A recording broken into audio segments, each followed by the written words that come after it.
প্রিয় বন্ধুগণ, আপনাদের জন্য গ্রাম বাংলার মশলা ছাড়া বিরিয়ানির একটা রেসিপি নিয়ে আসলাম এই ভিডিওতে।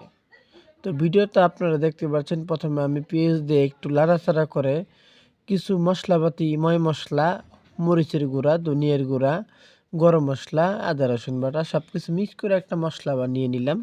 তো মশলার মধ্যে গরম মশলা একটু অ্যাড করলাম, 3টা এলাচের গুঁড়া, লবঙ্গ, এগুলা বেটে নিয়ে এই মশলার সাথে অ্যাড করে একটু কড়া একটু ঘ্রাণ বের হচ্ছে। এখন আমি মাংসগুলা অ্যাড করে দিয়ে লাড়াচাড়া দিতে আছি।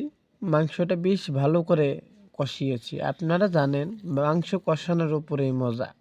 তো পানি দিয়ে কিছুক্ষণ ঢেকে দিয়ে এটা সিদ্ধ করে নিয়েছি। ভুনা মাংসটা কষিয়ে নামিয়ে ফেলেছি। এখন এক্সট্রা একটা পাতিল নিয়ে এখানে তেল দিয়ে পেঁয়াজগুলা ভেজে লবঙ্গ, দারচিনি এগুলো